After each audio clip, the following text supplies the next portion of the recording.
What is up, fellow nerds, and welcome to Not Your Status Quo. Tonight, we are going to go through all of the trailers we got at CCXP yesterday and Saturday and today, whenever it was. I don't even know what day it is myself, but we're going to go through them all four of those wonderful trailers. Well, some of them wonderful, some of them not so much. But before we get into all that, Dave, Doug, how's it going, gentlemen? Well, Keith, I'm grand, mate. It's not close enough. That It's was hat good. day here at you're not your status quo, and yeah, it's going good. Did a video shoot yesterday. Had to wear this hat for it, for to promote my band, so it was kind of cool. Oh, neat. Um, what's that? So neat. Yeah, it was kind of cool. And yeah, we didn't have anything big this week. We just got a bunch of trailers. I thought we were gonna end up watching Keith fall off some cliffs, but turns out we got a couple more trailers than I thought we did. So we will be able to fill in this whole space. Looking forward to it. So Doug, how are you doing? Well, Dave, let me tell you, I am outstanding. I've had a very busy weekend. I had a Christmas party yesterday that I went to. I guess technically an ugly sweater party. It was pretty fun. I I was disappointed. So that's what I ordered this hat for. I ordered the best ugly Christmas sweater that I think I've ever found. It was a Darth Vader sweater, and it said on here, "Your lack of cheer. I find your lack of cheer disturbing." Oh, that is And awesome. so I got this hat, and what I was going to do originally, I got a little plush Death Star. So I was going to cut off the ball, and I was going to sew the little plush Death Star on the end of this. And then I was going to go and win the ugly sweater contest because obviously I was going to have the best one. And then it came a day late, and you. And no, the sweater got delayed. It's not going to be here until January 4th now. What? Yeah. Did you cancel? No, I didn't You cancel can it. I use it figure next out. year, yeah. Exactly. Yeah, I can just always use it next year. But I ended up finding one on Amazon that I was able to get sent over pretty quick. Still No. kind of neat. It was a reindeer holding beers. So Which cheers to that. Not as cool as what I wanted to do. which Death Star? One or two, or three technically, if you're counting Force Awakens. The first one. I'd say the second one would be difficult because it wasn't fully Yeah, built. it wasn't finished. Right. So it's just hanging, dangling there. Mm-hmm. And maybe if since I have more time, until next year, I'll put a little sound mod in there, and every time you squeeze it, you hear the Wilhelm scream Oh, that would be awesome. of 1,000 stormtroopers all dying at once. It's funny, the Death Star blowing up didn't bug, any Force users, but Alderaan. It's only Right. bad if Alderaani's die. Seems kind of space racist. It really does. They were all evil. They were evil people. Even the prisoners that were on the Death Star, they were evil too. Right. They had prison cells. You can't. I have to imagine that Leia wasn't their only prisoner. Right. And she was evil too. Come on, guys. It was either going to be them or us. I mean, they were going to blow up Yavin 4 or the fourth moon of Endor. Where the hell So were they? Yavin 4? Yeah, Yavin 4. had no choice. They did. I came across something kind of funny a few weeks ago. It Right. was, I guess there were a bunch of people, a bunch of Star Wars fans, and I say that lightly because literally they were fans after the first movie came out, and so that was really all they had to go off of. And they were making a bunch of like fan magazines that people could subscribe to, and they would, write their own short stories of things that they think would have happened in the Star Wars universe. And again, it was only based off the one movie that they had seen. And I guess there were a couple of publications that were really, really upset with the way that Empire ended. And so they sent out to all of their subscribers this huge long letter explaining how upset they were and how Star Wars was ruined and how they couldn't continue in good faith writing this magazine for a clearly bankrupt franchise. Okay. Yeah. So Star Brilliant. Wars fans have never changed. They've literally always been the same. Just you cannot please them. They will never be happy. They're only happy when they're complaining about Star Wars. Right. Right. You know what? I'm one of them. I think we all are. No, I'm happy when we get good Star Wars. I certainly wasn't upset about Andor. I was Oh no, not extremely at all. happy. I would much rather I have saw good this- Star Wars. I saw this post in the Star Wars club on Facebook. The guy said, "Listen, you Star Wars fans are so passionate, but let's be serious. 90% of the Star Wars stories are garbage." I took offense to that. And this guy's in the fan club. What's the matter? Why is he in the fan club if he thinks it's all garbage? Mm-hmm. Yeah, Come on, 90%. If man. you think it's 90% is garbage, you should not be in the fan club. Yeah. That'd like me saying I'm in the Admit it. Zack Snyder fan club because I like Sucker Punch and 300. Yeah, that'd be like me being in the Zack Snyder fan club. Yep. Oh, so this magazine article was written in 1981. Read it whenever you guys get a chance. It's the most hilarious, cringy thing I think I've ever seen. But yeah, that's oh boy, Star Wars fans. But Keith, sir, how are you doing? Well, gentlemen, I am tremendous. Another wonderful day, another wonderful weekend with the fam. Packer game is on right now. We got a bunch of trailers this weekend. It's couldn't ask for more.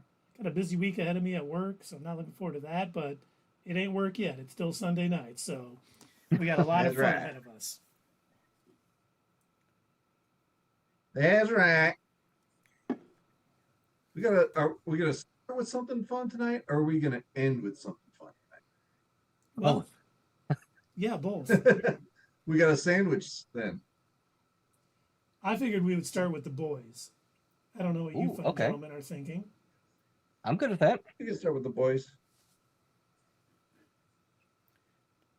Let me get the graphic Walk up us for Comic-Con Experience 2023. That's what that stands for. You guys ready to start the trailer? Yeah. I'm ready if you're ready.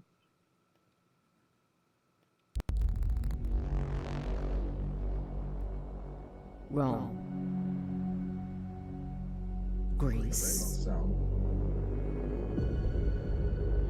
All democracies fail because people are fucking stupid. I think that's a good place to pause for a moment. All democracies fail because people are effing stupid. It's a beautiful way to start that trailer. And who was saying it? Was it the head popper? It was head That was that popper, her? yeah. Newman. And she's running yeah. for president, yeah. I thought she was running for vice president. Right. It's, Well, Singer Newman, yeah. yeah, she's on the ticket for president, I should say. Yeah. So that Yeah, and it's definitely- relevant now. That's another thing that the boys is always really good at, staying relevant. When they have relevant things, I mean, it's even seems like since they would have started writing this, that that their parallels exist. Mm-hmm. Yeah, they've been really good at that. They're relevant, and they're really good at taking their ridiculous world and making everything like work within it. Like they're able to kind of give a message while presenting us with this insane super corporation that creates superheroes that are like all evil. not all of them. Most of them. Yeah, most of them. Yes, yes. All right, you guys ready to get back into it? Sure. Yeah.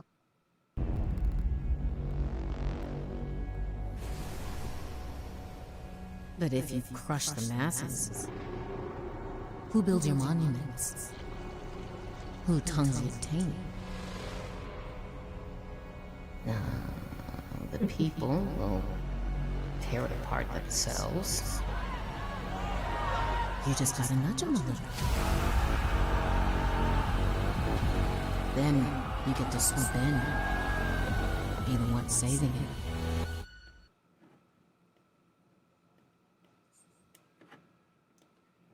was a lot there, but she Yeah. is More. absolutely right. If you Absolutely destroy it, right. you destroy everybody. I was gonna say some more relevance in that little clip. So is Starlight kind of like creating her own separate faction? It's what it seems like. Or- It seems like she has like fans and they're behind Yeah. her, and she's starting a movement. All right. And If you're then not So- with us, you're against us. Oh God, it's so George Bush. Mhm. It's even worse when you're wearing that hat. Yep. Hey, with us, Yippee-ki-yay. you're against us. but you Fool even me see once. Shame on me. Fool me twice. Well, you ain't gonna Yep, fool me fool me again. That's right. But it was nice seeing the parallels too between Starlight, who looked horrified at everyone fighting, and Homelander, who's like, "Yep, all right, Mhm. here we go." I was like, they do such a good job of. Well, Anthony Starr does not get enough kudos for how great No. he is as Homelander.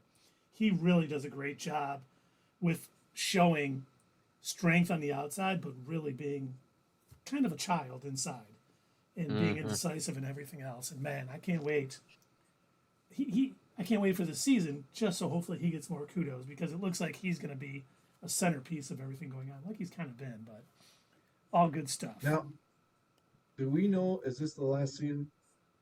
They've not We don't said. know that for sure. At one point, they had said they have enough material for 6 or 7 seasons, but they've never said they're officially going to go that long. But I think the way they had it mapped out, they had at least 6 or 7 seasons planned out.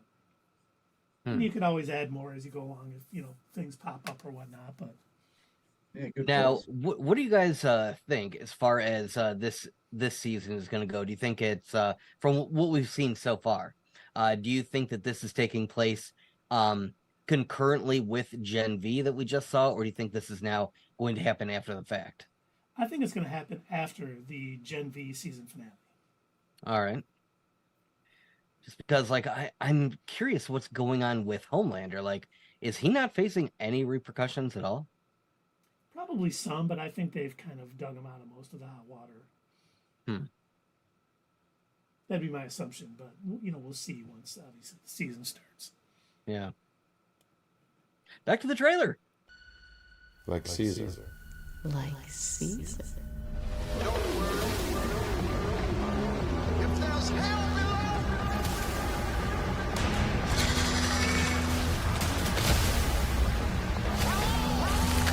Oh, hell. Saw some new soups. Hmm. I'm not sure who Truth Bomb is. We saw the girl with like snakes coming out of her face.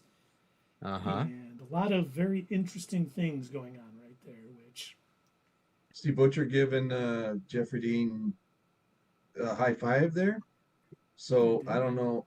I forgot his last name. Jeffrey Dean something. Harry But- Dean Stanton, No, Jeffrey Dean Morgan. Jeffrey Dean Morgan. Yeah, from Negan fame. Yeah. So I don't know what kind of character he's going to be, but obviously he's more on the boys' side. I'm assuming they probably worked together before, like with Butcher's earlier missions when he was, trying to take down the Supes. Maybe he worked within the FBI or CIA or something. That's what my initial assumption was. He worked in the CIA with him or something. So those couple of flashes that we saw before that, with some of the Supes, did we see Black Noir there? It looked like it, Yes. yeah. I saw Wow. Maeve there too. Is this? Yeah, I saw Maeve too. Were those flashbacks? You think, or? I think so. All right, because like I was wondering, like I know Maeve. Last time we saw her, isn't she like in hiding? Kind of. She like faked her death. Yep, she survived Yes. and then went into hiding. Mm-hmm. And then we know Black Noir. Did he choke on a peanut or something? Yeah, he had his allergy to his peanut. Yeah. That- He had his guts ripped out by Homelander. Yeah, that too. that doesn't help. That's going to slow you down. A I'm little telling bit, you. yes. just a bit, yeah. And the octopus. Do you think he named that one too? And You they- know Oh my Yeah. gosh! Please leave the octopi alone. Oh Lord. Yeah, don't do that again. That was horrible. He doesn't He's name the gonna do it again. octopuses. They name themselves. That's right. Well, they come at him with the name already. They already talked about it under the sea. Oh. Just don't eat your best friend again. That's all. Well, he didn't want to. No, So he didn't. I hope nobody makes it. Who wants their balls crushed?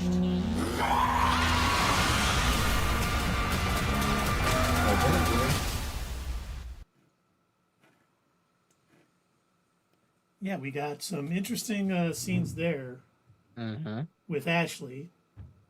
Mhm. That's a no for me, Ashley. Thank you, though. Appreciate it. Not me. But is that Who a was wormhole she? thing, or is that just some sort of what do you think that is?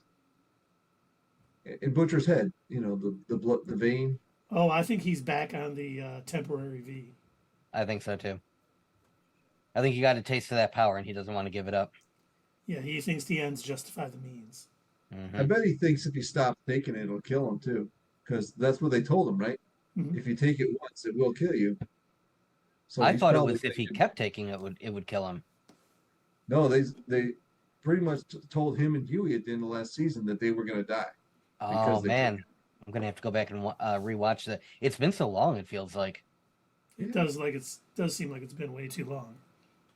I don't remember much from the. I remember bits and pieces from the last season, but not enough to like certain plot points aren't sticking in my head. I will have to go back and rewatch before the new season comes out. And was that Huey crushing someone into the building? I was wondering who he was throwing, and I didn't know. I didn't think that was Huey, but now that you say it, but who was he throwing? Was that A-Train? Yeah, I don't know. It didn't look like A-Train to me, but we did see A-Train looking at that bottle like he was investigating something. I feel like Yes. A-Train might be working with the boys more a bit more this season. I Well, got everyone- that same assumption. Yeah, I think everyone's going to have enough of Homelander at one point. This doesn't mean that they're all going to be good, though. They're No, all just no. they're going to be Loki-ized, just going after their own purposes. And Huey's definitely still going to have his issues with A-Train for sure. Oh yeah. Oh, yeah. He's never gonna let that go, and I don't blame Mhm. him one bit. So, yeah, but I got the same thing, Doug. It looks like A-Train is gonna be maybe not working directly with the boys, but working towards the same goals in some ways. Right, kind of like in was it season 2 when he gave the information about Nazi lady. Yep. What did he Stormfront. say? What did he say when he got in the car? What's up, Bags or shitbirds? something like that? Yeah. well, Shitbirds, yeah.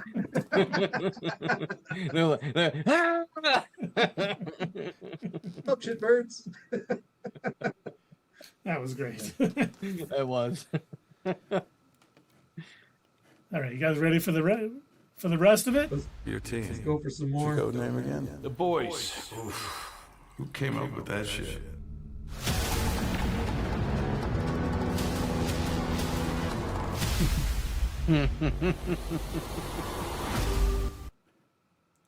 Now, what just happened? Now I think I know what happened. He murdered someone. No. He blew up Doug, the- that's too easy. He was at Burger, and he blew up the ketchup bottle with his with his eye lasers. Oh, it's No, all that yes. happened. Yeah, I'm sure that's it. It's not. This show isn't graphic at all, so that's what you're calling right. No, I bet he blew up the head poppers. I bet he blew her up. Laser vision blew her head up. See, I don't think that's I going don't- to happen. Mm, I honestly think Homelander and her are probably going to be working a little closer together, I agree. and I wonder if she's going to blow up someone's head next to him. And so he's That just would like make all giddy that he has someone who's like he thinks on this. I think she's going to be semi using him, but he's going to think they're on the same side, and Mhm. working close together, and he can trust her. I think it's going to come back to haunt him at some point. Yeah, like you said earlier, he's got the mind of a child. The inside of a child. It'll appear that he wants you to think he's smart, but he isn't. You got to put that stuff together. Speaking of child, we did see him earlier. We forgot to mention it with Ryan on stage. Yeah, Holding hands, yeah. putting them together. You think Ryan is going to become a bigger player in the season, or you think we're just going to sporadically see him here and there. I think he's going to be a bigger player. I think it's going to be like a. I think this is going to be very similar to Phantom Menace kind of situation where we've got a young boy who could go one way or the other, and it's going to be down to who can sort of teach him the right way. Is he going to be raised by Homelander and turn out to be a psychopath like his father and abusing his power, or is he going to be taught that with great power comes great responsibility? Do not go to the dark side. I've always thought, since he was raised by his mother most of the time, that he is going to lean more towards good. Now, it is the boys. I don't think he's going to be Kal-El by any stretch of the imagination. He's also a kid. I mean, come on. Yeah, Well, I don't right. think they're ready. I don't think they're ready to play that card yet. And like you said, if they have more seasons coming, it seems like they already got a plan for this season. And it is just, anything involving Ryan will just be him inching a little farther along. You think so?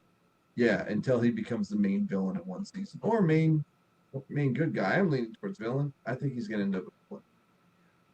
Unfortunately, I always think, since his mom raised him, he may have some struggles as a youth with doing the right thing, but I think overall, eventually he's going to be more on the side of good than bad. I have a theory. But this theory is very dependent on just kind of understanding how different the show has become from the comics. Wait, is this a theory or is this a prediction? Because should I get out my poll? It is not a prediction. Okay, I'm not getting on my poll. All right. Fishing poll. Yeah. I mean, you might kind of stream people. You might want to get out the viewers. You might want to get out the poll. I don't know. But spoilers, if you haven't read the comics, personally, they're not that great to me. They're fine, but they're very edgelordy. They're very much written by a person who hated superhero comics, and so he made pretty much everybody in his comic book, in his superhero comic book, just the worst. I mean, they're all pretty bad in the show, but some of the characters have redeemable features. Not really in the comic. They're all just the worst. But in the comic, there was a sort of kryptonite for Homelander that they had made. And I don't know if you two were aware of this, but originally in the comics, I've read the boys' comics. Black Noir was a clone of Homelander. So he was supposed to kind of be the kryptonite, the thing that could take him down in the event that he, went crazy. Well, since that wasn't really the case in the show, I'm wondering, and this is where my theory comes in, I'm wondering if they're going to give that job to Homelander's son. And if nobody does give him that job, is he eventually going to have to turn on his father and kill him himself? He's going to realize somebody has to stop my dad, and I'm the only one who can. I think that is an excellent theory, and I do think that is what they're leading towards. Because obviously we know Black Noir is not as he is in the comics. He was just a ninja. Now, this is not going to play out this season, right, Doug? No. Overall. There's no way. Yeah. No, I think we're still a season or two away from something like that happening. And who we didn't see in that was Soldier Boy. Didn't he get frozen again? Yeah, he did. Yeah, so But I thought he was going to be back on this season. Well, he might be, but just because we didn't see him in the trailer doesn't mean he won't be on the series. They might be saving his return for a surprise, much like his wonderful little cameo in Gen V. Because he was awesome in it. he was such a caricature of himself. He was. Which was perfect because, he was in What's-Her-Name's head. Mm-hmm. So him being more of a caricature of himself than normally, I thought was played well. I don't know what you guys are doing here, but I'm here because she finds me very attractive. Jensen Ackles. He's just naturally funny. Naturally funny guy. And by the way, there's a little... Let me get into tangent time just for a moment. All right. There was a rumor today that was quickly debunked by James Gunn himself. Someone had said that Jensen Ackles was cast as Batman for Batman Brave and the Bold. It was quickly debunked. But I'm all for him being Batman in the DCU. Whether it actually happens ever or not, I don't know, but man, he's got some good acting chops, and I think he could definitely pull it off. But are they looking for a younger Batman for that too? Because he's got to be near our age. Yeah, I don't know how old he is. I always thought he was like 10 years younger than us, which would still be probably older than what they're looking for Brave and the Bold. Mm-hmm. Yeah. I'll be the next Batman. Go You ahead. got my vote. You definitely have my vote, sir. That's what happens when you become the president of Warner Brothers, right? Right. You talk to James Gunn every day. You get your spot in Batman. Oh my God! Speaking, did you hear what? Riddler. Do I need to wait a minute for you? No, just kidding. God, you seem very out of shape. Oh, no, I'm Batman. did you see what David Zaslav said about basically not releasing Batgirl, shelving it for the tax money? Now, what did he say? He said it was very brave of them as a company to do that. Oh, is that what he thinks? It is. Oh, is that what that was?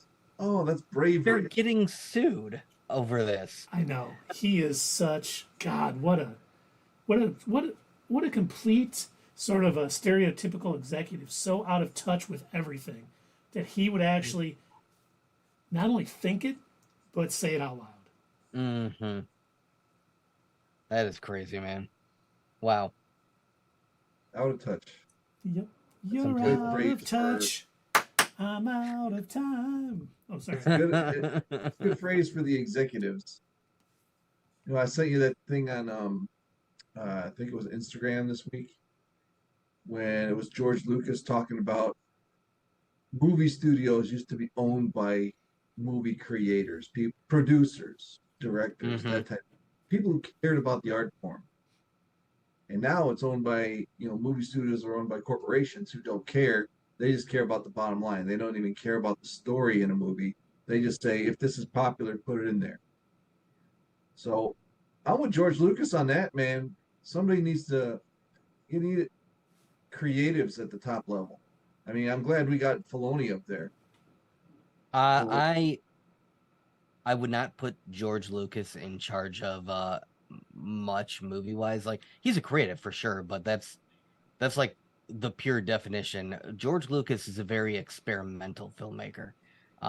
That's what he wants to do. That's why he was kind of happy to sell off Star Wars so he could fund the projects that he actually wants to do. I don't know if did you guys ever see that documentary about him, like coming up in college? Yeah. Oh, yeah.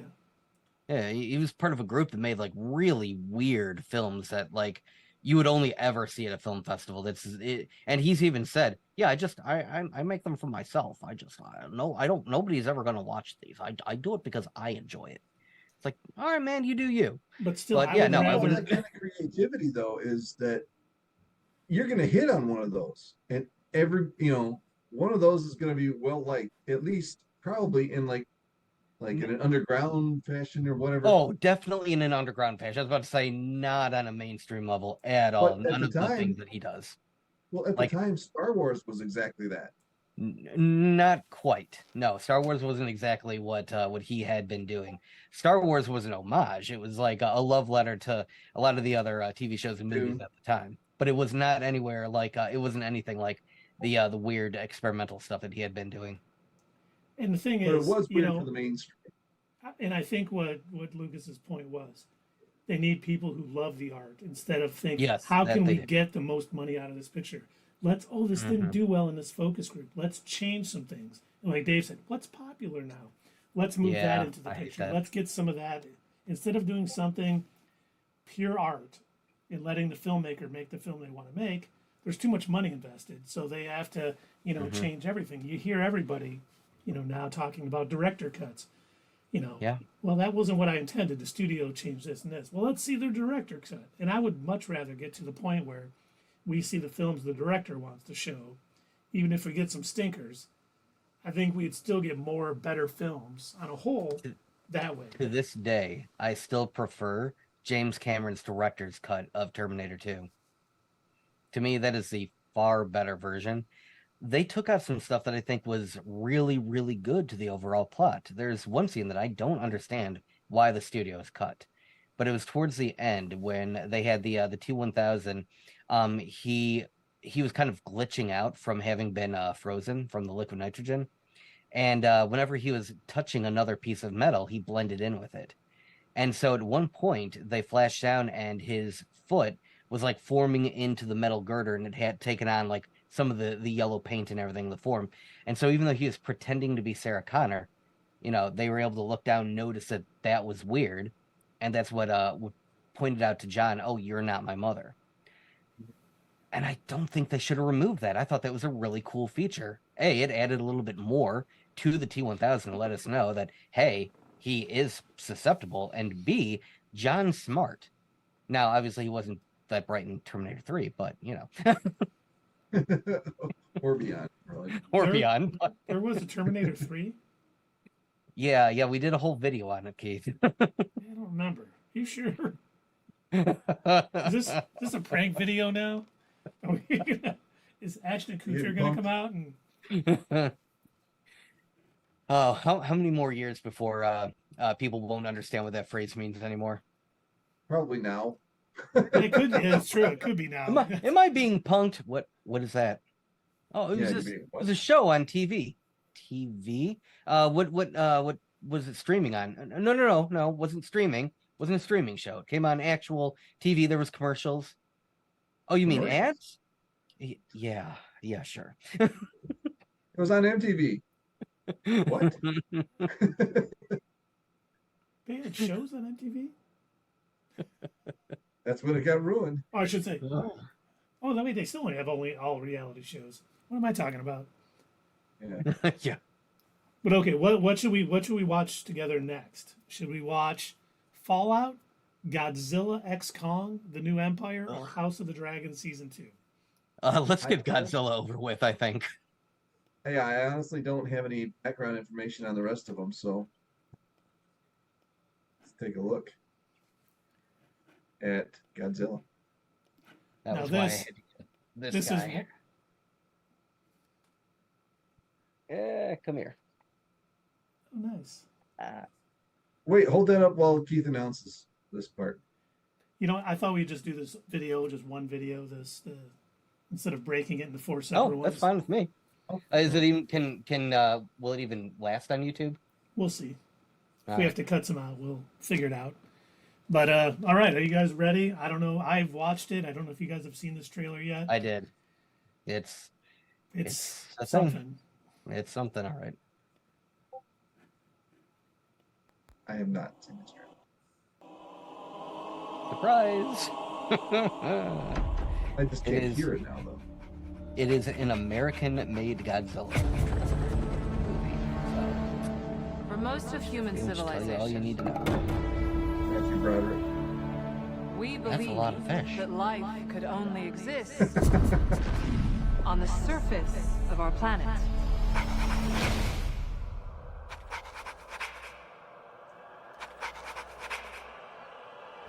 Transformers now or Yeah.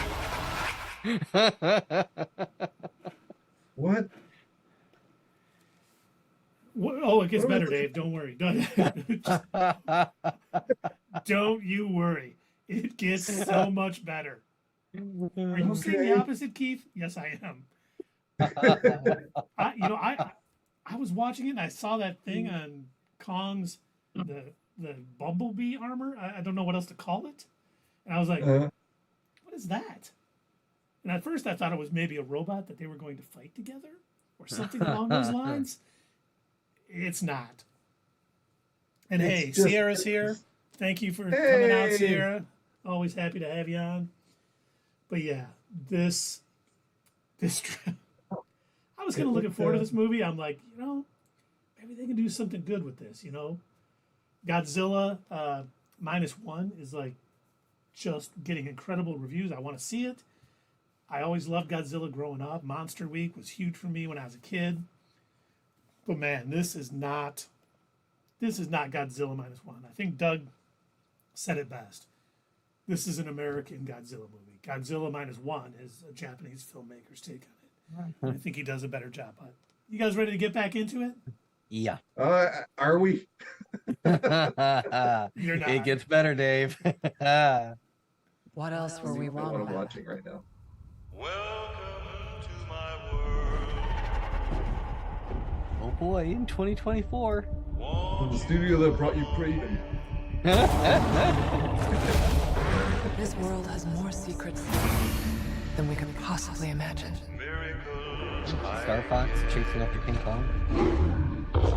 Okay. still What? now and then. Is that Andy Serkis? Yo, man, what up? So yeah, we're obviously going to be delving in the world underneath the surface, like in Godzilla versus Kong that they did, which was still kind of odd to me, but there's a baby Kong now. I don't know where that came from. But I loved that was so, where he looked so much huger because of the shadow and Kong was afraid. What is with the terrible CG though? I can only imagine that it was rushed. I mean, I don't normally say this disparagingly because you guys know that I do love animated stuff. I love animated TV shows and movies, but that looked like we were watching a cartoon. A little bit. It certainly did. I don't Wasn't know right. whether the effects aren't finished or this is kind of what this movie is going to be. Oh, I better hurry up. I just don't know what the rush is to get movies out before they're probably even done right now. For some What's the reason, rush? studios have it in their heads where they constantly think they're competing with each other for movie releases, even though that really doesn't matter that much anymore. It's not like the old days where, one of the things that made the Scott Pilgrim movie fail was the fact that the movies that it went up against during its opening weekend. But it's not really the way that people go and see movies anymore. It's not like it will live and die by who goes to see it on opening night. Right. People tend to spread this stuff out a bit more. If they go to see one movie one weekend, they're going to go see the other one either the next weekend or the next day or something. And you got and if they streaming know- rights and you got DVD Yeah, sales exactly. and everything else. Right. If you know it's going to be available to watch from home in about 3 months, why rush to the theater? I mean, especially if you hear bad reviews about it. Yeah, and Sierra said Godzilla -1 I heard was the best. I've heard nothing but positivity for that movie, and I can't wait to see it. Same. And I think they I've got heard this it. trailer out trying to ride that wave, and oh my God, I think a lot of people, especially the ones that have seen Godzilla -1, are going to be like, I'm going to stay as far away from that movie as possible. Because Dave, you haven't even seen the joy that is the Godzilla in this movie. I can't wait. We can holding my talk breath. more about executives meddling in movies when we get to that. Oh boy. But are you ready? Yeah. Oh, Let's I'm so watch ready some for more. this. I can't wait to see What Dave's reaction. is that? That's not Kong.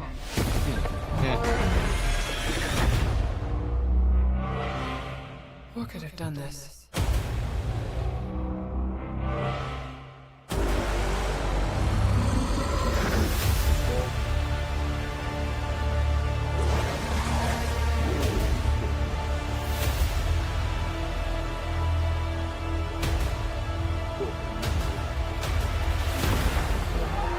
Kong can't stop this on his own.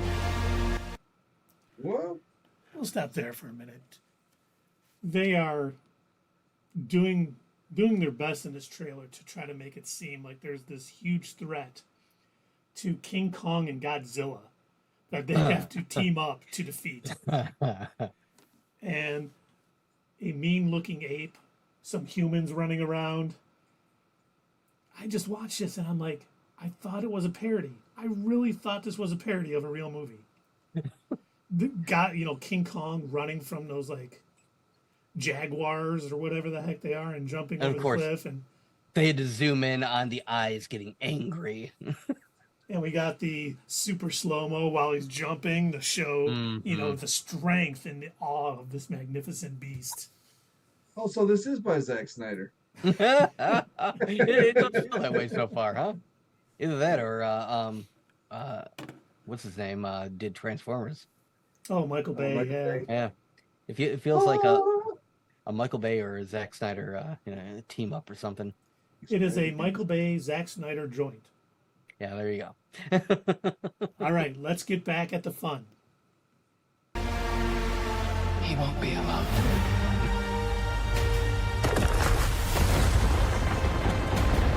Oh boy. Oh boy. What the hell? Yeah, buddy. That's me when I get up in the morning.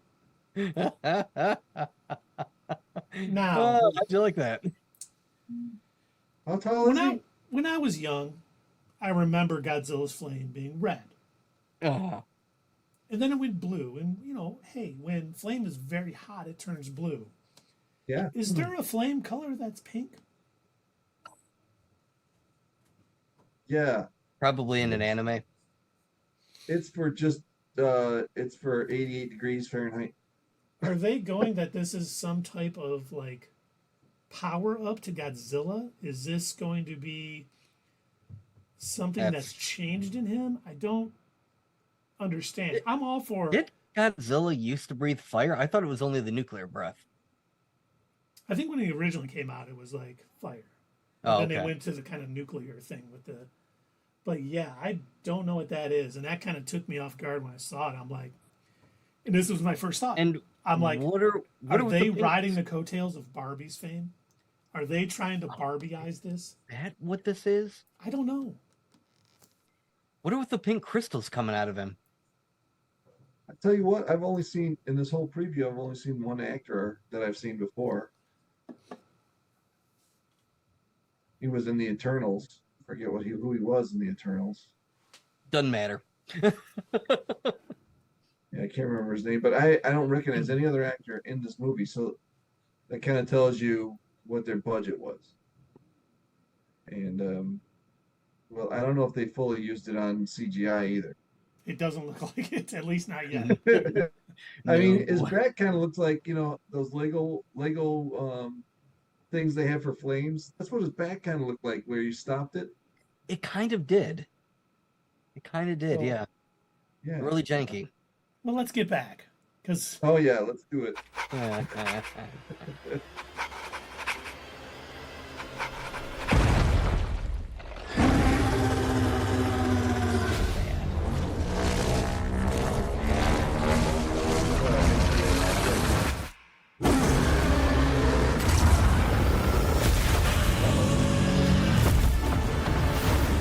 this is my favorite, by the way.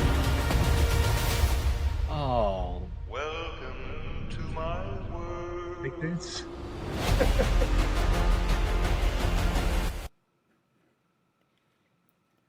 Oh my god. First, Oh. Oh no. the whole scene where they try to do the trailer trick that Godzilla is breathing his pink nuclear laser beams at Kong, which no one's falling for, to them running together Mm-hmm. after something. This seems to me like executives wrote this movie with, like, you know what we need? You know what a good action movie has? The heroes running together after something. Oh, this is a giant lizard and a giant monkey. Yeah, let's do it. You know what we need? We need to sell more toys. Can we have this Godzilla have a different color? Yeah, Right. sure. Let's do it. It does feel a lot like that. Yo, nice it. Keith, look on that massive good, my boy. How could they do this to him? Oh, I don't know. Well, I'm glad we're not watching this movie. Huh? How about that? Yeah, I We think don't we have can to definitely go- find something better to do that night Yeah, than go see that we on can. opening night. So are we officially giving this the not your status quo? We're skipping this. I don't know if we can say officially yet. Maybe we'll get another trailer and it'll be good. We'll be, maybe we should check it out. But I think we are 99.7% sure we are skipping this movie at the theater. You If really we think put it this can on get a- better from here? No, I don't. But I try to give everything the benefit of the doubt. Like, If we put this on a most anticipated list at the end of about 3 weeks at the end of the year, I bet it's going to be near the bottom. That's just my guess.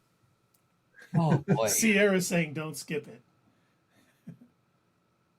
I personally love that Godzilla Kong franchise. Well, to each their own.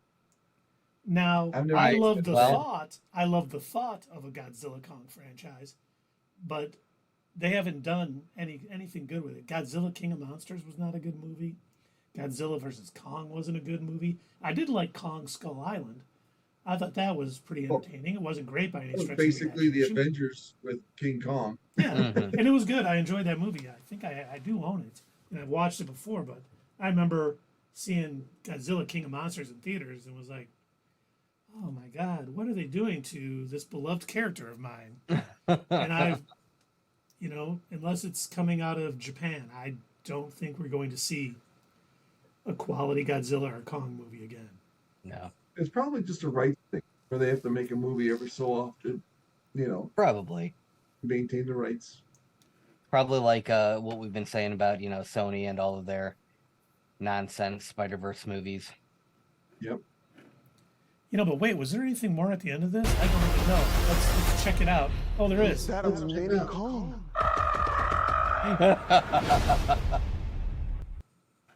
Masperanga! Oh. Oh, in full IMAX. Only in theaters. Oh boy. They are really trying to set this up for a long franchise. We're going to have, I can't wait for Baby Godzilla. That's going to be in the next trailer. Oh, they are going to do that, aren't they? I'm sure they are. They're going to have They to. they tried. They almost did it with the Matthew Broderick one. Yep. And that's the thing. I mean, Godzilla was so popular, and these studios think that they can make a franchise out of it, and they keep pumping out things like this that are going to ruin the character until we finally get someone who just is making a Godzilla movie for what it was, an anti-atomic weapons thing, and not some giant lizard who protects us. Do you guys remember the late 90s, early 2000s Godzilla cartoon that came on the heels of the Matthew Broderick Godzilla movie? Oh no, I don't remember that one. Yeah, it's probably best that you don't remember it. It was something. Now I want to go back and watch it. I want to check out some episodes. It is definitely a product of its times. You would not believe how many times they show the Twin Towers. Oh wow. And Godzilla almost smashing them. Bad timing. Sorry, Baby Godzilla, because Godzilla in the Matthew Broderick movie died. This was one of the eggs that they kept, and they trained it to be a good Godzilla that would fight for them. Oh, good. Yeah. Did That it sounds learn to awesome. speak English too? No, it He didn't. signed. Yeah. Because he's got the small arms.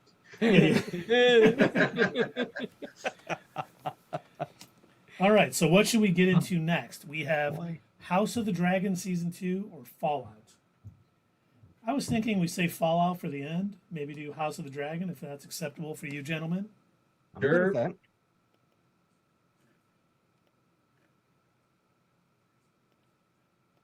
You guys ready? Oh yeah. You ready? Errors were made in the hours following King Viserys' death. The war Sierra before. says she's so excited for House of the Dragon. Many will die, Matt Smith. Second favorite one. and the victor will eventually ascend the throne. Well, now don't lose your head over it. Errors were made right after the death of King Viserys. Yeah, a few. You. But, I mean, I'm glad you haven't seen the trailer yet. I hope, Watch it now, yeah. dear. Mm-hmm. But I mean, I love the tone of this second trailer. I mean, this is exactly where it needs to be. Hi, Dinky Soul Man. Thanks for joining us. It is Dave. Have you watched the first season yet? Nope. It is. We talked about it on all of our streams last year. We were a little worried about it, but this show has been phenomenal, and this trailer looks like it is going in the right direction as it should be. These two families are going to be warring for the crown, and you couldn't ask for anything more. I did not. I was not watching it right away when we were first reviewing it. I think I skipped like the first 2 or 3 episodes, and it was like Keith and Carrie, they were talking me into it, like, you've got to watch it, you got to check it out. Trust me, it's worth it. And I was like, I don't really want to though, because I didn't care for the last season of Game of Thrones so much. It was like it left a bad taste in my mouth, and I did not think this is going to be good. This does such a good job of repairing everything that was wrong about that last season of Game of Thrones. It was so good, and the way that it ended, oh my gosh, like way to put on a total cliffhanger and leave you like, oh my god, seriously, that's how you're gonna.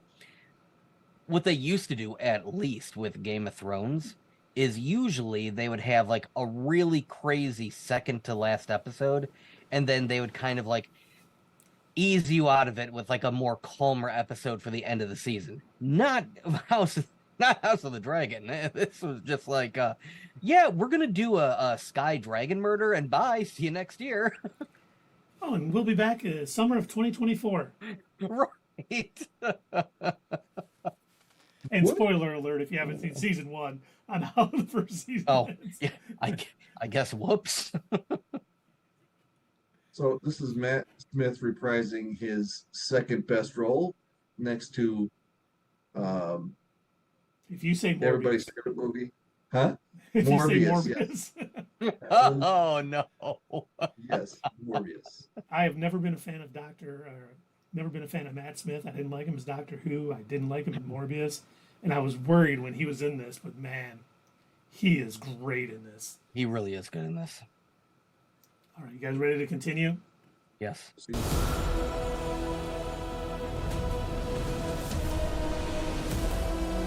is no war so hateful to the gods. It's a war between kin. I love the throne so much better in this series too.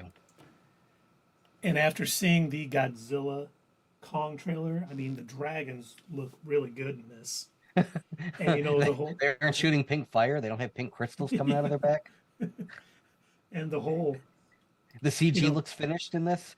talking about how nothing is looked down more on the gods than war between kin and all this stuff going on. They're really doing a good job of setting this up that it's going to be bloody, it's going to be brutal, and it is exactly what we needed from a Game of Thrones, spin-off show, because everyone was left with such a bad taste in their mouth from the finale of that series that this is definitely taking it to the next level. And I cannot wait to see the second season. I'm sad that we got to wait till summer. Yeah. Now, wouldn't it suck if they, missed the landing on this show as well? God, don't say that, Dave. Please don't say that. I'm sorry. They could potentially. That's kind of like almost a curse. The only thing I think that is going to help it is this whole series has already been, the book that it's based on is done. So they don't have to base the ending on their conjecture of what's going to happen. It's And already been also, now hold on. Have the directors been hired to direct a Star Wars movie that they're going to have to rush through this to hurry up, and HBO can go, you guys can have more time.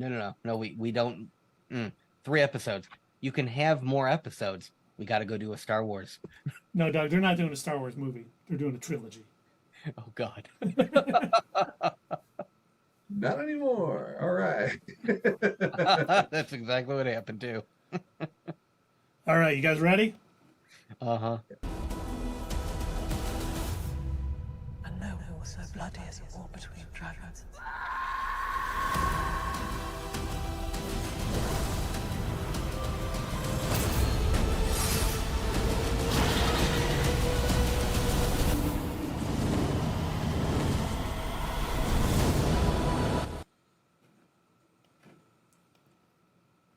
can't remember that dragon's name. That is the biggest dragon.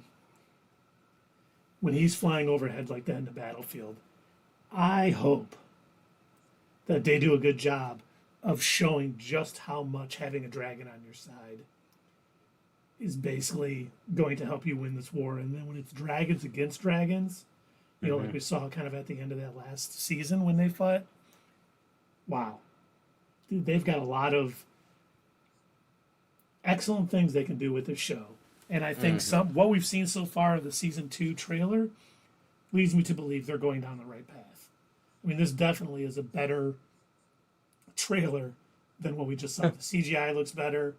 They're doing a great job with setting the tone for the second season, which is going to be dark and bloody. You know, talking about how when it's a war between dragons, how it's the bloodiest of all. You know, you see guys killing guys with rocks, and it just looks like it is going to be dark, gritty, and exactly what I want out of this second season.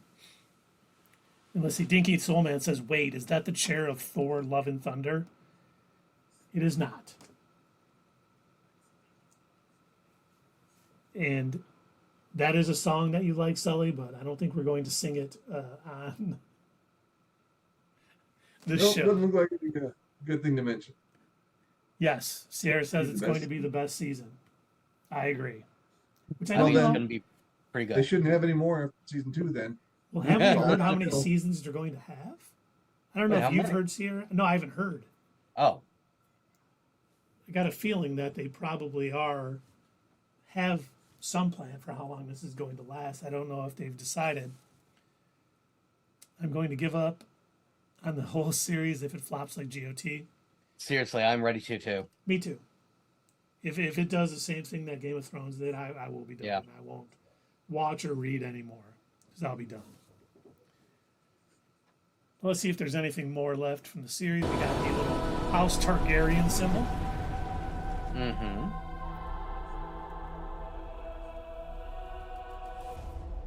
No, just Summer 2021. Max. Minus the HBO. well, that's right. It isn't even coming out on HBO. You know, and the things that like we were talking about earlier, like even with the boys when they're talking about you know, how many seasons they have material for. They did that like for Walking Dead. When The Walking Dead was pretty popular, at the height of its popularity, I think it was season 6. They said, we have enough material to do 12 seasons. And at the time I was like, all right, I can't wait. Then I saw season 7. Then I stopped You can watching. stop now. And that show, it did end up going 11 seasons, but I didn't see the last 5, I guess. So, Yeah. There are certain things that kind of overstay their welcome. And it's like, you didn't need to keep making these. Is there a phrase for that? When a series jumps the shark? yeah, that's what it is, Fonzie. But yeah, I hope, just because this is based off a book, you know, A Song of Ice and Fire, Mm-hmm. that, or it's Fire and, Song of Ice and Fire is what the... Fire and Ice by Pat Benatar. Yes. But I hope they just said, okay, we are going to take 4 seasons and we're going to be able to tell the entire story of the book.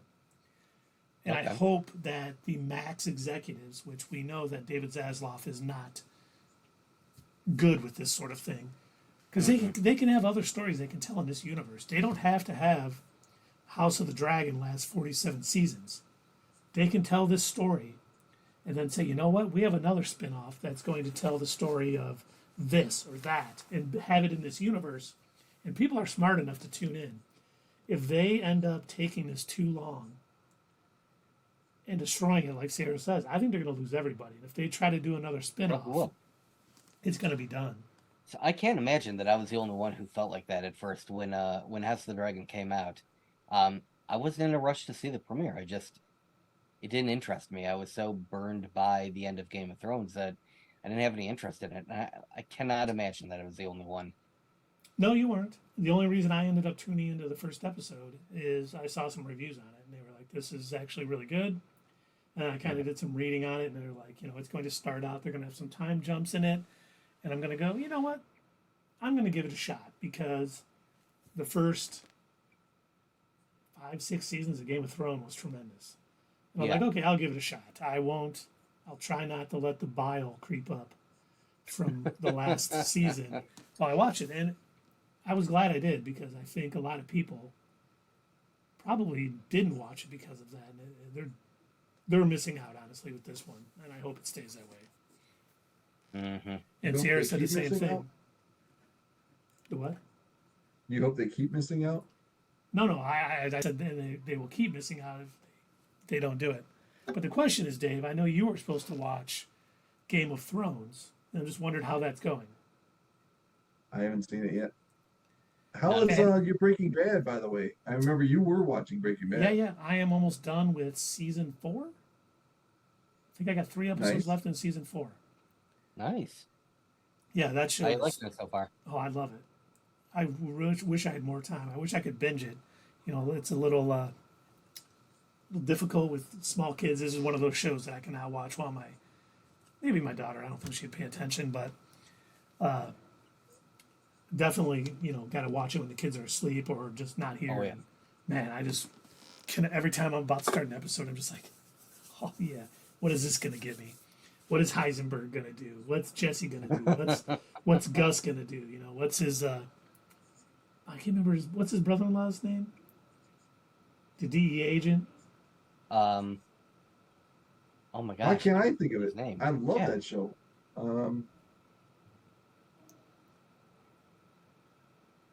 Shoot, I forgot. Look it up, Keith, so we don't go crazy.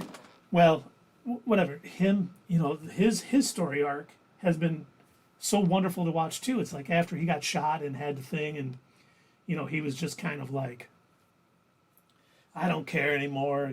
Blah. I'm just collecting these minerals or whatever. Hank. And then Hank, yes, Hank, yeah. just getting that case, Gail Bedeker's murder, kind of thrown in his lap, and him starting to piece it together, and starting to, be very, very suspect of Gus. And dude, the whole scene when he was looking through that his folder, Gail's folder or whatever, and he goes, WW, Walter White? And he's like, oh, he was quoting Walt Whitman. Oh, it's probably Walt Whitman and stuff. But man, he was starting to suspect Walter right there. And I was like, oh, that's There are so many moments where he has come like this close. It's just showing how much smarter Walter is than everybody else. I think it's how naive until his ego gets in the way. Hank is, like, where Hank is so convinced that there's no way that his brother-in-law could be that diabolical. Yeah, and you're right. Dave made the best point. Every one of Walter's mistakes has either been of his ego, like when he was getting drunk on wine at the table, and he's like, I don't think he's Heisenberg. There's no way he could be. He's still out there or whatever. And basically convinced Hank to keep looking. Yeah. And even his wife was like, you just want to get caught, don't you? You definitely want. He's like, I don't want to get caught. Yeah, that's it. Yep, you figured it out. I want to get caught. But I'm like, it's either some false sense of loyalty to Jesse. Like, he could have had them kill him and went on his way, and him and Gail could have been producing meth, and there would have never been any issues. Wouldn't have been as good of a show. But, it's like that loyalty to Jesse and his ego has done everything that has ruined, that has messed up his life. And it's great television. Wonderfully written, wonderfully acted. And I can't wait to see the next episode. I don't think it'll be tonight, but I'm hoping to finish season 5 before the kids come on Christmas break. Or I'm going to have to take a break. And I don't want to. But I think this is 13 seasons, or 13 episodes in season 4, and then 16 in season 5, because I think it was split up 8 episodes in 2 parts. Yes, sir. And then you got to watch the movie afterwards. Oh yeah, El Camino. El Camino, yeah. Yep, I got that already queued up in my thing. I am disappointed in myself. One of my friends from college told me I should watch it when it first came out, and I never did. And I should have, because man, so good. I watched it because Aaron was talking so much about it at work. Yeah. And I was like, I got to start watching the show. He kept telling me it was the best show that was ever on TV. I was like, well, I don't know. I like Dexter a lot at the time, and of course Smallville. So I watched it, and he was right. That's definitely top 5 material for me, anyway. That's One of my right. favorite shows. It's definitely one of my favorite shows. It's definitely jumping up there for me too. It was so funny, and I know I've mentioned this to you guys before, but it was so hilarious how many of us were watching Breaking Bad, and we would all talk about it at the office. And there was this one guy that we all worked with that refused to watch it. It was like for the dumbest reason. His reason was that meth isn't a cool enough drug. It's a boring drug. Who said that? Dre. Dre? Yep. And he said if the show had been about him selling a different kind of drug, then he would watch it. But meth is such a boring drug. I was going to make fun of whoever it was, but you know what? I like Dre, and he's got very good football teams. So I'm not going to say anything bad. He has some weird reasons for not watching a show, though. If that's it is very weird. But he also has really terrible taste in movies too. And yeah, not to turn this into a talk about Breaking Bad, but we had that talk when Gus went to the cartel in Mexico because he wanted to, produce this for him, and he's talking. The guy was like, "No, that's for hillbillies and motorcycle gang guys," and he's like, "Well, listen, you can produce it with stuff here where you don't have to worry about, Colombia bringing in the ingredients. It's all right here. You cut out the middleman, your profits will soar, and our recipe is so good that it'll get people more addicted and everything." And maybe Dre should see that scene, and then maybe he would decide to watch it. Maybe I'll have to let him know. It'd be nice to convince him to watch it. But yeah, he also specifically loved Zack Snyder. Who was his other? Michael Bay. I was gonna say, yeah, he loves Michael Bay movies. And thinks Nicolas Cage is the greatest actor to have ever existed. I can see why he didn't watch our channel then. Well, didn't he think The Rock was the best movie ever? He did, yes. Yeah. Because it was made by Michael Bay and starred Nicolas Cage. To each their own. And Sierra has not started watching Breaking Bad yet, so we apologize for all the little spoilers. But trust me, it'll still be worth the watch. I can't say enough good things about that show because it is phenomenal. Okay, well, are you guys ready to get in? Sierra says, because you haven't started one of the 2 shows I suggested. Oh, you're super caged now, Dave. Yeah. The other one is Cowboy Bebop, so that's coming up. So that's not really fair. Cowboy Bebop's going to be one of the ones that we are told to start for our anime. I think it'll make the list. I'm pretty sure it will. We'll have to have a more thorough discussion and actually break down all the different columns and everything. But I think it's gonna make the cut. Cool. Yeah, I mean, as long as it doesn't have 1,000 episodes. Well, 994. Oh. And Sierra says, "Oh, I'm looking forward to it." Only 26 episodes for Cowboy Bebop? Is that what she's saying? It felt like more. Well, that's good. That's probably a good place for me and Dave to start.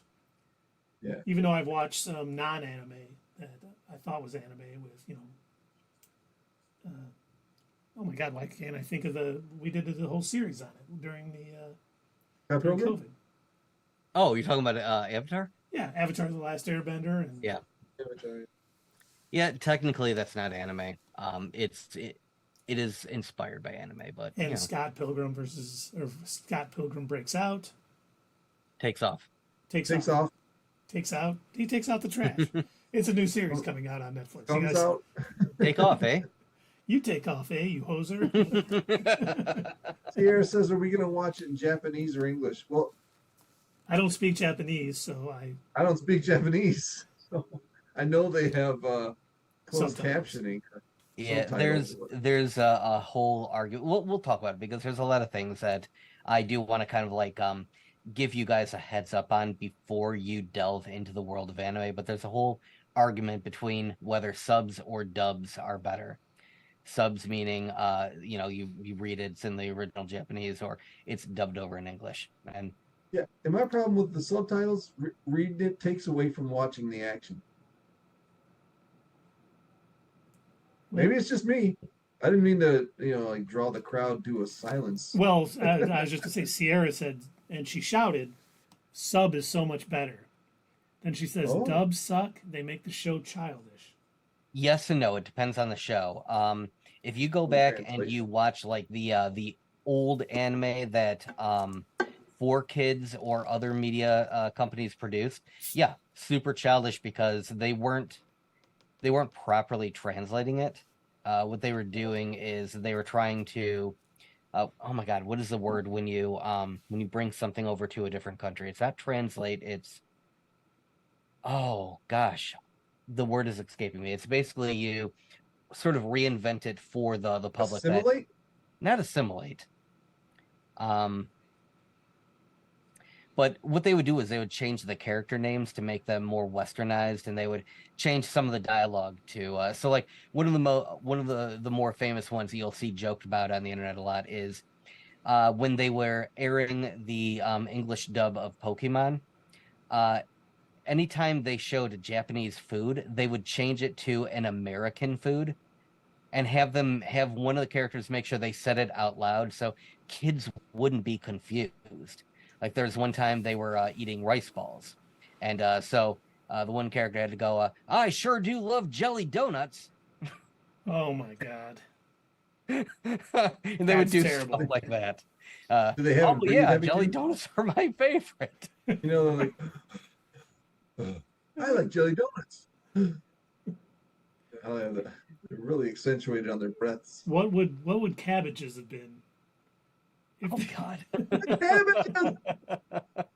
But no, they would do stuff like that.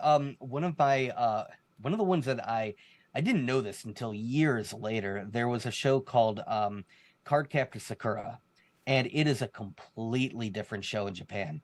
Thank goodness they re-released it. They gave it an English dub, but they re-released it with all the episodes the way that they were supposed to be. But they thought that they could try to rearrange scenes and redo it to ride on the coattails of Pokemon. And so they changed all of their names. So, like they changed this one girl. Her name is Sakura in the Japanese production, but like I think they called her Becky in the English dub. God. Yeah. Becky, does this make my butt look big? and they cut out like most of the show is actually just like about her hanging out with her friend. They're like middle school kids or whatever, and like a small portion of it is them hunting down these magic cards that escaped that when they release out of their card form, they turn into monsters that like destroy the town. And so she has to go and use a magic wand, turn them back into a card, store them into a book. And it's like just such a small fraction of the show, but they made that like what the entire show was about. They were like cutting and pasting things. So yes, in a lot of cases, the English translation, I think that's the word I was looking for. The translation is worse than the Japanese original. In some cases, they're equivalent. They're pretty good because usually sometimes they're made at the same time, and it also depends on the voice actor. It's just something that you'll kind of have to get your feel for and sort of decide what you like best. Now, Sierra's also saying we should watch Attack on Titan. Is that Attack on Titan is very good. Attack on Titan is good. I forgot to add that on my list. That is one I almost completely recommend watching the Japanese subtitle version of that. The English voice actors were just so bad. It was hard to listen to them. They were so annoying. Well, So that is sounds that good. what But hey, else this did is you all episode? going to be coming up maybe this Wednesday when we talk about our sort of anime for beginners, which Doug is very astute about it. Dave and I. Sierra, are you free this Wednesday? She wants to Or know what you Thursday. think of the end of Attack on Titan. It was all right. And she is free. Excellent, That's- excellent. That's Spider-Man Can't or wait Deadpool? to. Then we will have to make sure we send you a link and get you on. And yeah, I can't wait to Yeah, if talk you're some wi- more with you guys. if you're willing to join our stream, we would love to have you, Sierra, to talk about this. Yeah. Nice So I think, too. I know he's big in the anime. We could. I think Anime. Hey, don't mock my stuttering. I think what I would like to Okay, do don't hurt yourself. is I'd like to, like I said, arrange the sampler platter for you guys, but also I want to give you I want to give you gentlemen kind of a crash course on anime-isms, because there are certain things that they do in every single anime, and it is mostly down to the culture that it comes from, and it may seem weird to you until you kind of understand. So before you sample, before you taste Yes, I'm not going to watch anything until the we deliciousness go over that is anime, I do want to give you guys a crash course on, okay, expect this weirdness. Anime etiquette. I mean, they will There be you killing, go. Yes. They will be Oh my god, killing I children. love it. Anime etiquette. They will be killing children in bloody ways in this anime. They Well, do at that least sometimes. Not in all anime, but they do, which is crazy to me. That would not fly in the U.S. Who redeemed highlight my message? I think it was Dinky Man Soul, and we got that okay. wonderful. And he Emoji? caged one. So Sierra says, yeah, I'll definitely discuss. Nysith loves anime too. He likes the 80s anime. All right. All right, we'll get you both on. Sierra says, oh yeah, there are certain things about the women's physique they over-exaggerate. Yes, they do. Oh, do they ever? That's why it's so popular. That's right. All right. Well, that is for Wednesday. Sierra, we hope Yes. both you and Nysith can come out and join us. So That'd we be can excellent. Get into that, and I can start delving into some anime and get a little more knowledgeable, as they say. But are you guys ready for the Fallout trailer? I am ready. I almost feel like in preparation for the series, I almost feel like we should have Keith do a let's play. That's not a bad idea. I think that's a good idea. Oh my gosh. Okay, I love this opening because they recreated a vault perfectly. Oh my god. I know that I've lived detail a that they put relatively into this. comfortable life. And there's the other vault door. She's leaving. Of course, she has to put her hand out because, the sunlight is so bright. Yeah, because they have been, for those of you that don't know, after the nuclear war that happened, was it 2077? Yeah.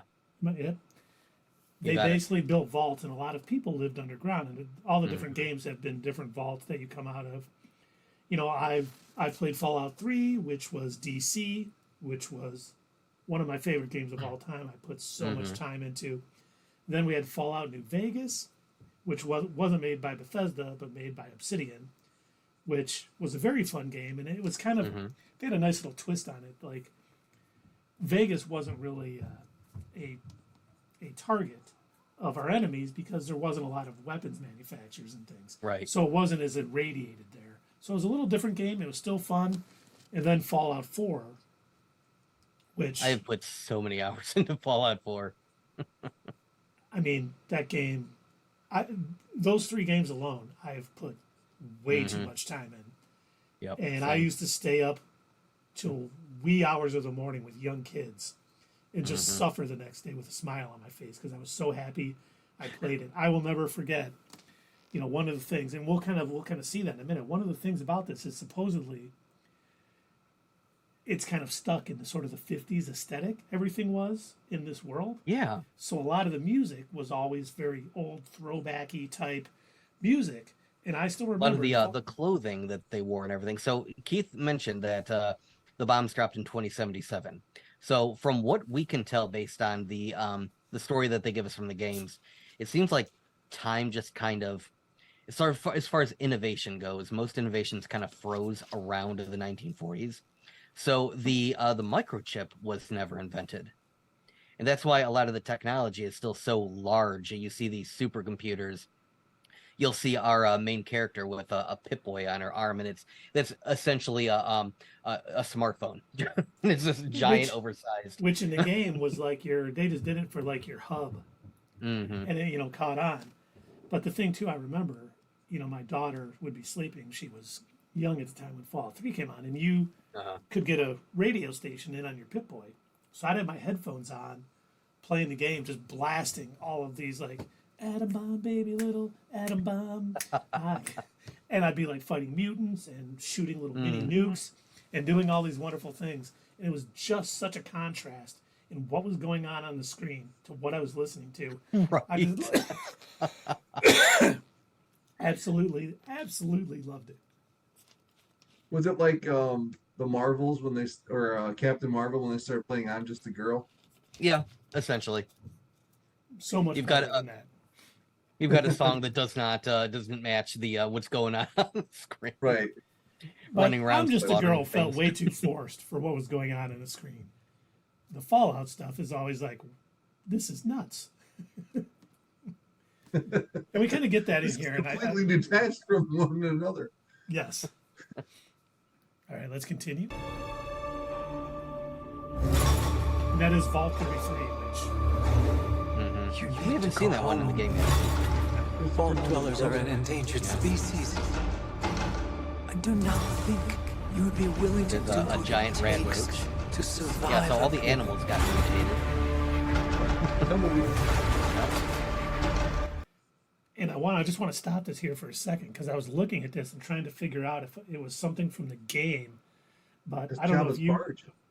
It looked like Jabba's sail barge a bit, but I was like, is this something like a Brotherhood of Steel plane that went down and stuff? Because it is one of the things in the game is you're always salvaging. Like I know a lot of people who don't really like the games because you go in a building, you start looking in every drawer for anything. Oh yeah. That you can take back and maybe build into bullets or anything else. So I was like, she's walking right past this. I'd be like digging through there, see if I can find anything. Oh yes, score a fan. I can totally break this down for screws. Yep. Right. A car door. I'll just roll down the window.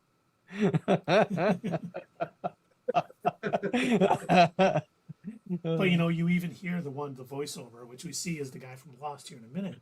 But you even hear him saying, "You're not ready for what's up here," because down in the vaults, everything there's let's get our work done and all this stuff. And like Doug was saying, that giant thing you saw was a rad roach, which you always fight kind of early in the game. And I mean, there's mutants and behemoths, and everything has just been, especially depending on where it's at in the United States. There are some areas that are much more mutated than others, and they seem to have gotten the feel of the game into this trailer, and I hope that translates well for the series. We've gotten a lot of very good shows on Prime. Invincible, The Boys. I don't want to say Rings of Power, even though the last couple of episodes were okay. So they have some not so great thing. Wheel of Time. I still need to watch season 2. Just haven't been able to do it yet. But I got high hopes for this. Yeah, I didn't know that. I thought it was only one season. No, season 3 is actually in production right now too. There ended up being 14 books in that series, which I read that whole series and I really enjoyed it. Now the first book was the slowest. Like once you get out of that first book, it really picks up and gets crazy. So I'm hoping the series does that too. But we're talking Fallout, so let's get back to the trailer, gents. If you insist on staying, then you will have to adapt. And of course, you got your obligatory dog meat character. And freak. So ridiculous. And of course, okay, so I love the fact that they've got the vertibirds. Keith, you are a Marine. Yes, sir. You know what the vertibird is based on, right? Yeah. Yeah. How do the Marines feel about those aircraft? They hate them. They do. I remember the first time I booted up that game, and there were vertibirds flying around. So my sister's a Marine, and she saw it and she goes, Oh, don't get on that. That thing's gonna crash. And I'm like, that's really funny that you mentioned that because they crash in the game all the time. She goes, oh yeah, they're terrible. We hate them. You know, and part of the game too is different factions that are out there. And we've seen one, which we just saw, is the Brotherhood of Steel, and we'll see more of their power armor coming up. But there's other factions, so it'll be interesting to see where the series takes the Vault Dweller, as it's always called in the game, and where what faction she's going to join, and how she's going to transverse through this wonderful wasteland. Here's kind of that 50s music. Tomorrow, so they say, will Power armor. Oh god, the dog holding a hand. a bright new sun will suddenly break through. But Okay, can you pause it here? Yep. Okay, so there are a couple of things that I am just ever so slightly concerned about this series. While I think most of it looks really good, the one thing that I'm afraid of is that they're going to try and pull too many things from the game and shove them into areas where they don't belong. It's kind of like, hey, you remember that thing from the game that you like? You see it here? That looked identical. That city that she just was walking into looked identical to the one from Fallout 3, Rivet City, which... no, Megaton. It looked just like Megaton, but that's over by DC, and this is supposed to be taking place around California. Have they confirmed that yet? Yeah, they did. Yes. Okay. Yeah, this is taking place right outside of California. They said that one of the main factions is going to be the New California Republic, the NCR. And so a few things that I am a little bit concerned about so far is the existence of what looks almost identical to Rivet or to Megaton. Like it looks like it's copy pasted.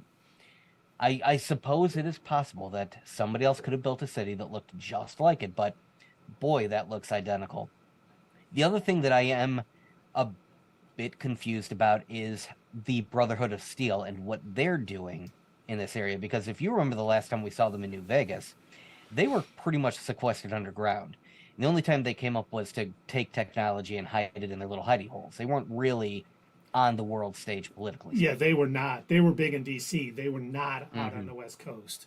No. And maybe this is something where they're coming out to try to get something, because they are all about technology and, you know, gathering that up for themselves. So, you know, you're right. And, you know, Doug brought up dog meat. Dog meat is the name of the dog in the game. And you kind of see him holding that hand there. But, you know, one of the best characters you can have as your sidekick in that game. Yeah. And, you know, the whole Megaton thing, I thought the way it looks is exactly how it looks in the game. And I was like, oh, that's what's great. so weird about it. Because, you know, no one's maintaining it anymore, so it's falling apart. People are going in and stealing parts and taking anything they can out of it, you know, to turn into whatever they may need and stuff. So I thought that looked great. But, you know, you're right, Doug. If they're going to start trying to throw everything from the DC game, and where was Fallout 4? It was Fallout 4 was in Boston. Yeah, Boston. And they start throwing stuff from Boston just to get it in the game, to get that little wink nudge. It's going to detract from the overall. You know. We'll be seeing in a little bit, you know, something else that I was like, I don't know if that should be here. But Doug's favorite scene coming up. Let's continue. Here we've got let's go. A ghoul. Yep. I see it with you. Essentially. Yeah, basically, for those of you who haven't played the video game, ghouls are basically humans who've been irradiated. Good night, buddy. I love you. Have been irradiated. Some of them are much farther gone than what we see in the game. So this one has maybe made a slight transition, but he's not full ghoul, because you have a lot of battles fighting off ghouls in the game, and this one seems to be a sheriff of some type. Most of the ghouls in the game, some of them, they don't have much skin left. It's kind of like just sagging off their skull. The ones where the radiation has like completely taken over their brain, they're essentially zombies. So they have no self-control left. They kind of just run at you. They don't turn you into a zombie, but they will try to, claw at you, bat at you, and eat you. Just because they're mindless creatures. But the ones that do still have their wits about them, they're usually very old, most of them, because they were radiated back when the bombs first dropped, and the radiation exposure has extended their lives unnaturally. Do they use ghoulish overkill? They do not. Oh, it's my first Rick and Morty reference tonight. Sorry. And there's the theme for you, Dave.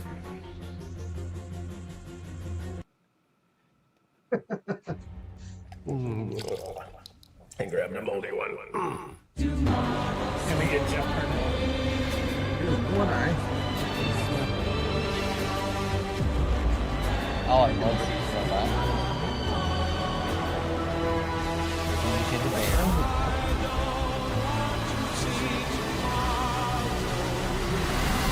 This is the scene that I was talking about that I'm concerned about. Is that Wilton Goggins? It was, yes. Yeah. Yeah, he's in the series. So that to me looked like the Prydwen from Fallout 4. It definitely which again took place in Boston. And the producers of the show are saying, don't worry, it's not the Prydwen. It's the Verduin or something like that. And it just happens to look identical. It's like, I know what you guys are doing. I saw what you did there. I saw it. Uh-huh. It's like, we're going to give it a slightly different name. It's like, come on now. You're telling me in the nuclear wasteland, the Brotherhood of Steel somehow managed to build two identical, gigantic, flying fortress ships? Come on now. Basically on different coasts of the United States. Exactly. But there was a lot of good there, too. We saw the eradicated bear. We saw, people like with their machine guns gunning things down. We saw. I loved seeing the turret. Scene. I loved seeing the Mr. Handy robot. That was great. Yep. I did not understand the one-eyed mutant guy in the vault. That threw me off. I don't know if has that been in any of the games, anything like that? Not that I've seen. Not that I remember, at least. But that could. I never played Fallout 1 or 2. The older kind of. I've only played 3, 4, and New Vegas. Yeah, so maybe there's precedence for it. I don't know. Yep.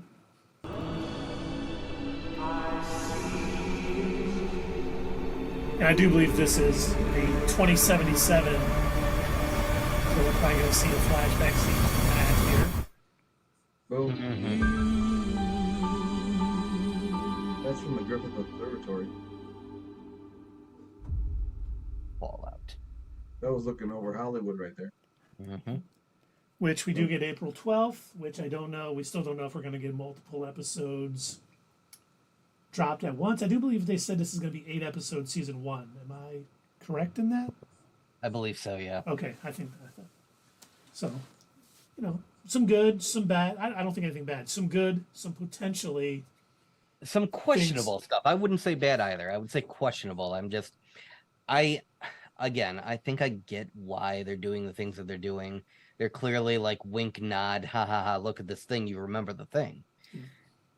Okay, fine, that was... But I did, what I do like about it is they do have a lot of the Fallout dark humor in it.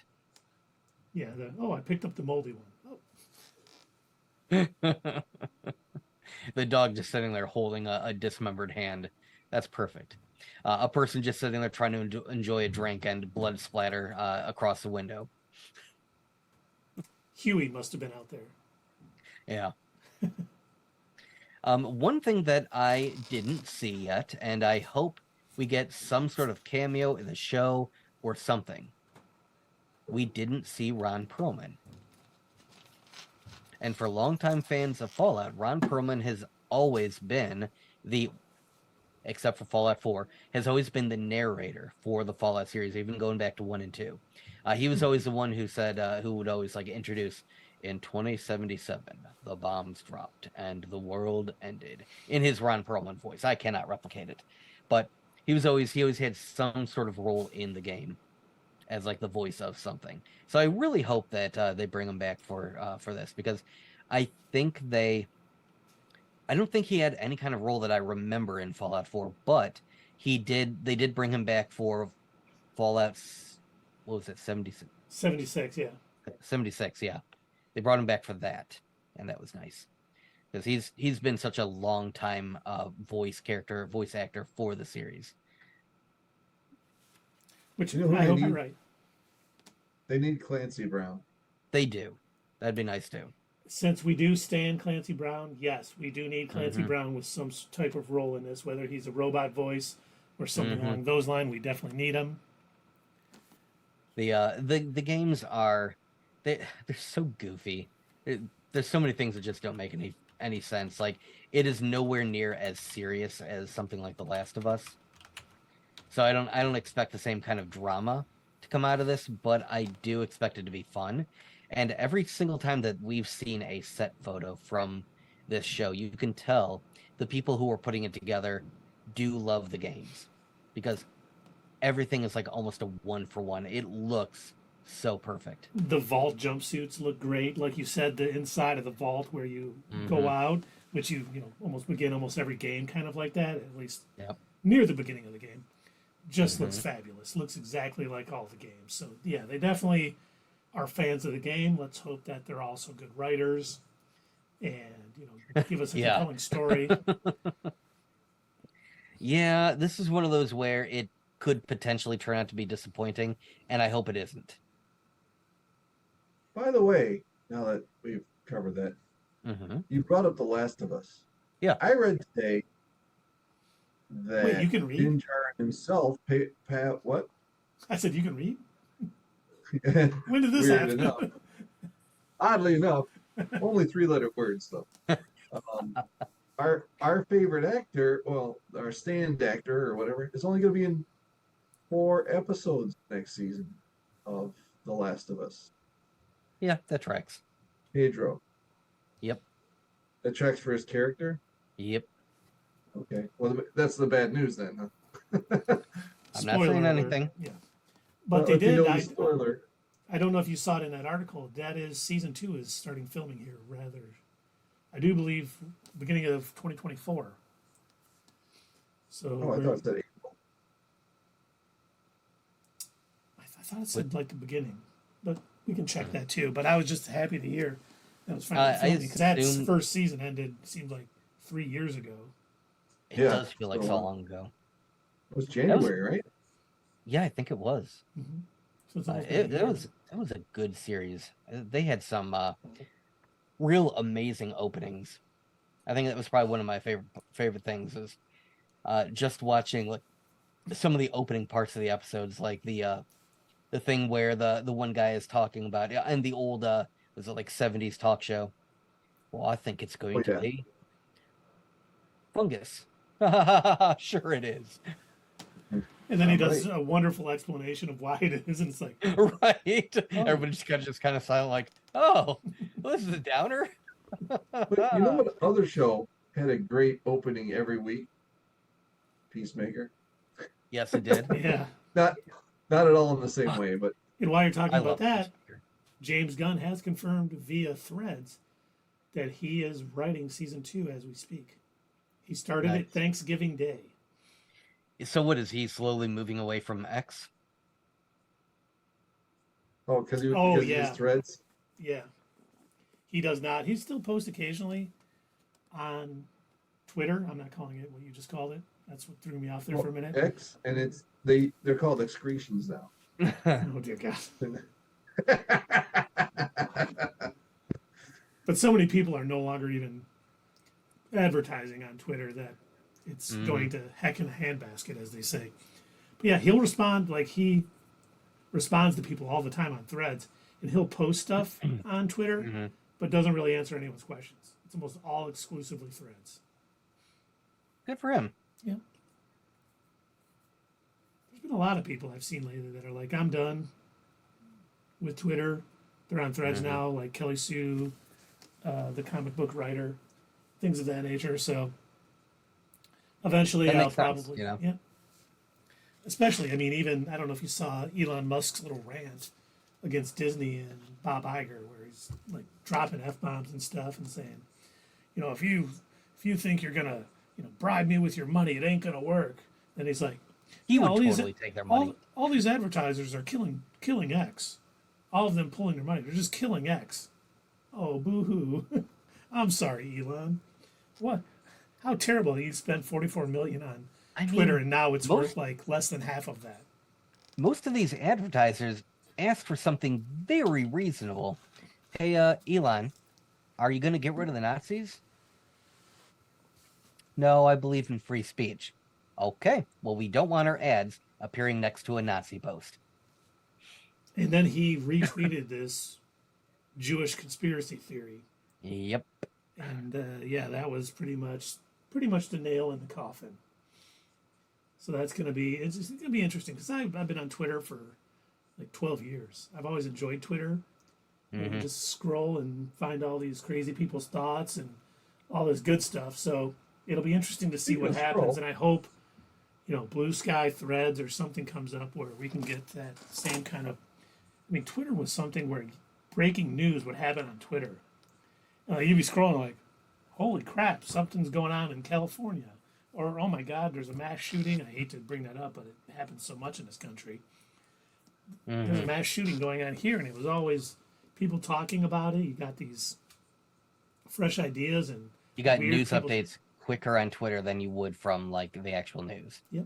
Well, don't you know that was all fake news anyway? That's why he's trying to stop it. That is true. Good point. Thank you. I was never as ingrained in Twitter, so like when it became a thing, I didn't understand the point of it, like because they were telling you, oh yeah, there's a character limit. I'm like, well, that's dumb. Because I got to sit there and I got to watch, I got to tailor my what I'm trying to post about so that way it can fit whatever the character limit is, and so it's just. And then the earliest tweets were always like just the most mundane, like I just read a magazine. Yeah. All right, cool, good for you. Going to get coffee with the boys. I sat on my couch last night. Tweet. It's like, and so I think obviously it was people figuring out, okay, well, what do we do with Twitter? What is it for? What are we supposed to be tweeting? And so a lot of the stuff in the beginning was just, it didn't catch on to me. I still to this day I'll go on occasionally, but I don't live on Twitter and I can do without it. See, I was always like, I first started like following some MMA fighters, and this is the weirdness of me. I was following MMA fighters, comic book people, and a couple software developers. Yeah. And I was just like, I can't wait to hear what these people have to say. And then as it built out, I got more and more ingrained in comic book Twitter, and all of that, and all the joy that was. And I mean, there were so many different like rabbit holes you could go down, and I still remember my wife like, "Are you still arguing with people on Twitter?" Oh yeah, it's all good fun. I don't take it too serious. It's just the talking of ideas, and it was neat. It was neat in a way that, unlike Facebook, where it's like it was only people you already knew in some way, you were meeting new people and able to find out people without having to have friends of a friend. It was just an interesting time in social media, and it was different than almost everything out there at the time, and I was knee deep in it. And now it's dead, thanks to Elon Musk. Yep. Yes, sir. Come on, he's a genius, don't you know? That is true. That is true. It's just wonderful that he could totally tank a company like that, and he'll still be rich, and all the people out of jobs will be struggling. So yeah. Mm-hmm. What did we learn at the beginning of the Boys trailer? All the mockeries fail. People are stupid. And on that note, should we find someone to raid this evening? I think we should. Slayers is still on? Oh, it looks like she is. Slaymas. Oh, yeah. As she's been calling it.